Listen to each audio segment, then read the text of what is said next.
Hi folks, welcome to the second module of the trading block series, right? So in the previous video, I introduced the trading blocks. I talked about what a trading block is. I talked about the breaker blocks, which is one of my favorites, and I gave live examples on how you could actually maximize it in your trading, right? So I don't expect this particular video to be so long because I had done the most of the introductory aspect of this teaching, and this is more like the continuation of it, right? So in this model, we're talking about a mitigation block, right? The mitigation block is actually a variation of the breaker block, right? I'll just show you the differences and then we can go right to ray chart, right? So this is the mitigation block. I think I should make that a little bit bolder so you can have a better view of it. So this is the mitigation block, right? So it's actually an alternation or a similar stuff to the breaker blocks, right? Right. So in the mitigation block, when price is coming um, towards maybe your resistance level, an imbalance, um, another block, an old low, an old high, or whatever may serve as a resistance to price movement. And then price fails to make a new high, right? It does do that. So let's assume that there was a kind of resistance somewhere around there, all right? And now price bounces here the first time, and then price tries to make a new high because in a bullish market, the market is supposed, theoretically speaking, is supposed to make higher highs and higher lows. Higher highs in the sense that this high is higher than this high. That was a higher high. Then this higher low simply means that this low is higher than this low. That what makes the higher low, right? And then the higher high. This high being higher than the previous high. That what makes the higher high and higher low, right? Now, in this sense, instead of the market to make a new higher high, we see price stop here. And then what does price do? Price gives what? A shift in market structure. What do I mean? Market low takes out this low. So this is what it's characterized on a mitigation block, right? So we have our break of structure right there, right? Or shift in market structure because price is supposed to make a new high. So at this point here, we have what? A failure swing. So this remember what I told you in the previous video. If you have not watched it, please go and watch it. You know that um in a breaker block, you would find a Judas swing, but in a mitigation block, you would not find a Judas swing. You will find what we call a you find what you call a failure swing, right? So Judas swing, failure swing, that is the difference, right? So at this point now we have that. So let me make this bold. So I should make it good black. Right.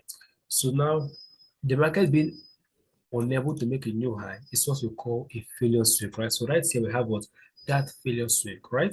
And now when the market breaks lower than this, then we have our mitigation block forming there, right? So we have our failure swing at that point there, and then price does what? Break. So these are the components to it, right?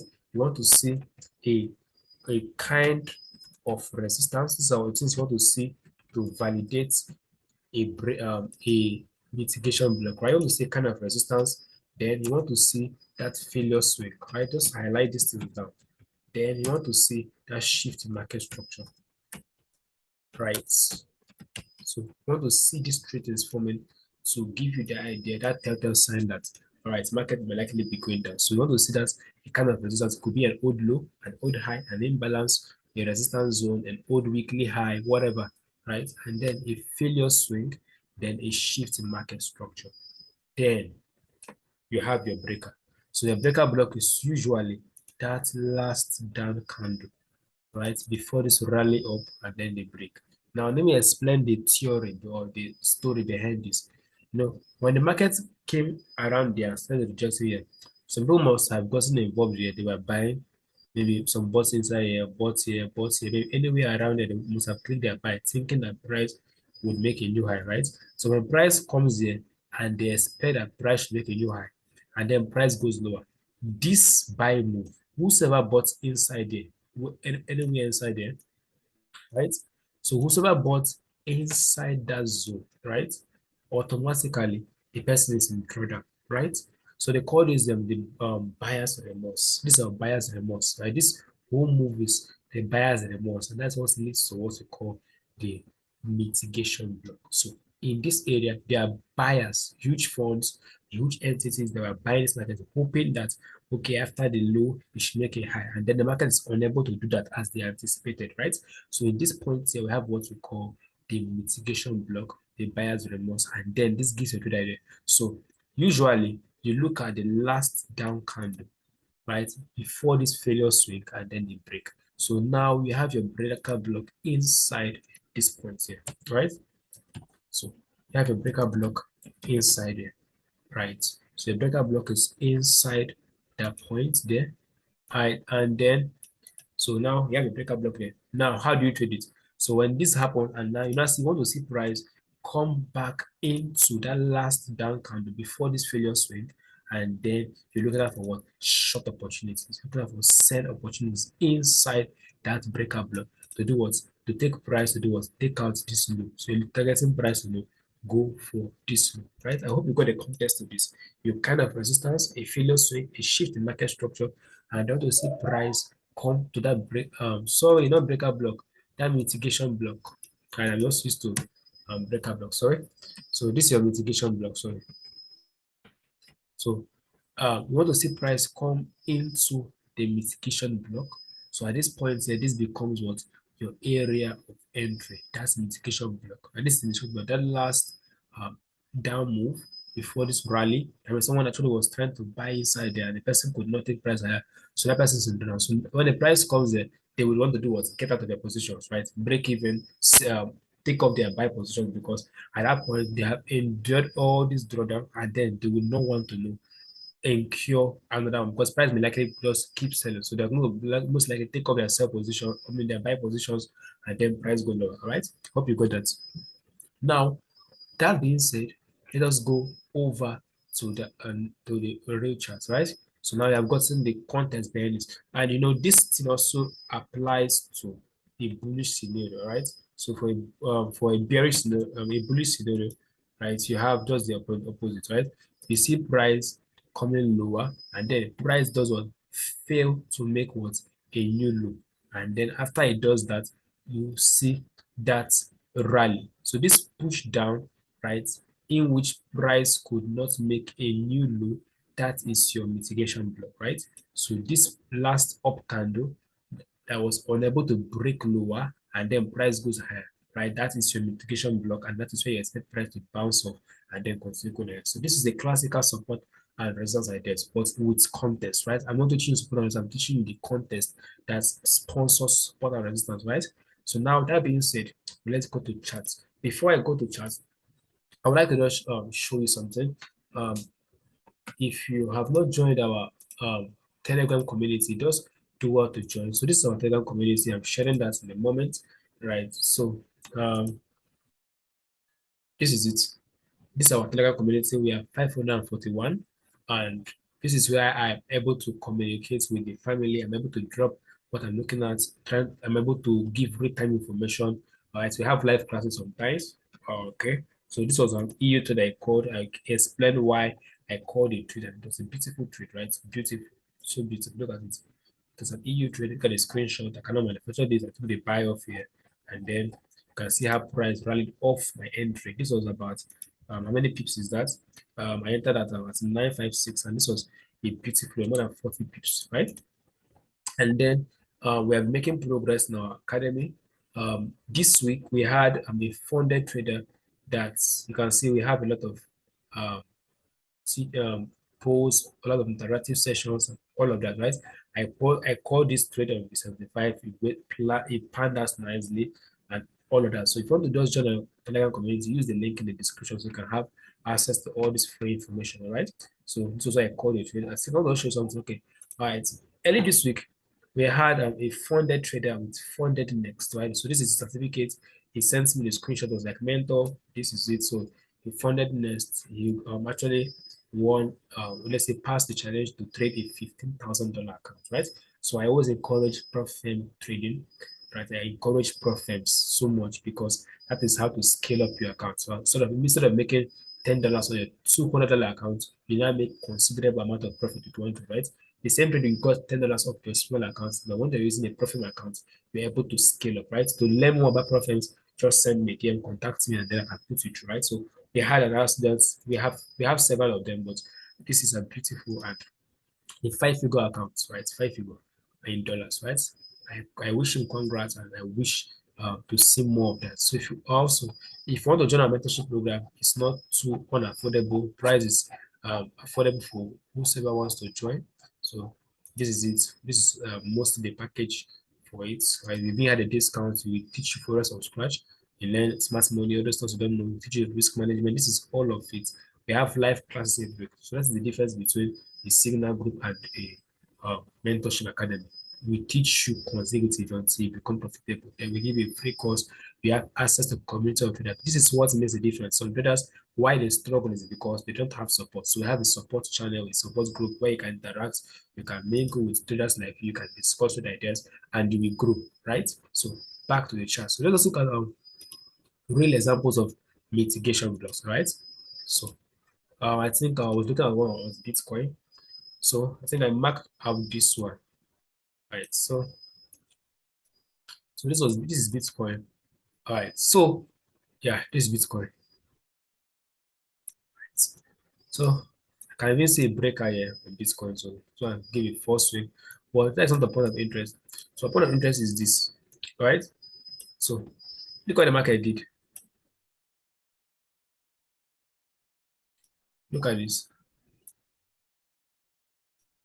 Now, if you draw your line, there's a kind of resistance at this point, like it's support or resistance here, right? And then look what price did. Price, came here, right? It was kind of break in market structure. So we had a break in market structure. So at this point, market was bearish, but then we had a week, and instead the market to do what to come lower, right? Instead the market to come lower, what happened? It's failed to break lower because of what this kind of support or whatever, right? Then what happened? This was that last push down. So I think I can just use 30 minutes time to explain this, right? So I'll just take it right here, right? So let us just look at it from 30 minutes perspective to see if we can get it very clearly, right? Or let's say 45 minutes. All right, so let's go 15 minutes. Yeah, that is it. So it's better 15 minutes, right? So look at this. So now at this point, this was the last up candle, right? The last up candle, right? Before what? This failure swing, right? Before this failure swing. And then what happened next? After this failure swing occurred, what the market did next? Market broke higher, right? So we had that market breaking higher, right? So the market broke higher than this. So at this point now we have what? Our mitigation block, right? Remember the context, a failure swing, a resistance or support, and then we now have your trade idea, right? So what you're anticipating now is for price to do what? Come back into that candle. And you can see if you bought here, you have been a beautiful trade, right? You have bought and taken out what? This high. That was an amazing trade, right? So if you bought just maybe at the upper peak of that candle, you would have done what? Taking price all the way up, right? So that was the first idea, the first beautiful idea that was given by this concept I'm giving you, right? So I think we should just look out for some more. I think I saw another one. We'll just be using Bitcoin, so I'll just be quick so that we can um call it a day, right? Right. So let me look at another example, then we wrap it up. Look at another one here. So at this point here, we saw price trading lower, right? And if you look closely, there was a kind of, let's say, kind of support zone here, because you can see the market is doing what has been rejecting all this zone, right? Market is finding it difficult to break here. So you can see this is the kind of resistance or support area. I don't really trade support or resistance. I'm not showing you context behind this, right? So now look at what happened. Price came there, and then price should have gone, since it was a bearish market, we should have seen price. Look at it here. So we had series of lower highs and all of that. So when price got there, what has happened? Uh, just give me a moment. I don't know. Okay, yeah. So I'm back there. So when price came down there at that point, at that old low or the support zone, what happened? We had a bearish market. Market was doing what? Lower highs and lower low. And then what happened there? Price hit there. And then market should have gone lower. But this market could not go lower. After this happened, what the market do? It broke higher. So there was a shift market structure where right here. So market was able to do what? To break this high. So now remember our drill. We're looking at what? The last candle. So this last bull candle becomes our what? Our mitigation block. I can see the price come back there. So you are waiting for whatever confirmation I use there, and then you take price what higher, right? So this is how these things pan out, right? I want to see those failure swings and then price go higher. I want to see price fail to go and then take price higher. I want to see those failures and price being able to go lower or go higher, right? And then you keep taking price to the opposite direction, right? I'm trying to see if I can find a one for maybe bearish situation because I've just been talking about the bullish ideas, right? I'm just checking to see if I can find one that's for a bearish situation, right? I've also talking about bulls, and all of that, right? So let us quickly look if I can find one. So just give me a moment. Let me check if I can see one for a bearish. Right, so we are in GJ now. So first of all, remember what we're looking at for. We want to look at for a reason to sell, right? So at this point here, we have a kind of resistance zone. I don't really do resistance zone, but just a kind of weak 1 hour zone, right? And what happened there? Price was trading higher, so it hits that point and then broke lower. So we were expecting price to do what to go higher, but still, if what happened there? The failure swing, right? So remember, you're looking at for the last down candle, which is your point of interest. So now we have our mitigation block inside it. So this is our last down candle, and the price come there. So price hits that mitigation candle, and then it do what? It sold off, right? So I'm not showing you this thing from the bigger time frame perspective, right? So you can always come down to your smaller time frame to look out for what better entries, right? So let us look at the 50 minutes time frame to see. Sorry, I want this to vanish. Let me just take my replay button here. So then we can look at the 15 minutes time frame to see if it was clearer on the 15 minutes, right? And let's see if it was clear there. Right, so this was that last down candle. Yeah, it was beautiful there. This was that last down candle, and the market traded back into it. I think market kind of shot off a bit because of what this imbalance. So there's a kind of imbalance inside of here. The market kind of shot up higher than it a bit. And then what happened? The market actually redistributed. So after market tapped that indication block, it had what a kind of lower time frame confirmation here. So we had that lower time frame BOS. Market it was came back into the candle and then it was so if you waited for a confirmation here, you have still got motivated, right? So I hope this was insightful. Please do subscribe to the channel if you're just joining us. We'll see you in the next video. If you want to join our mentorship program, it's still ongoing. We are having a lot of positive results, right? Mentorship is the easiest way to grow quickly, right?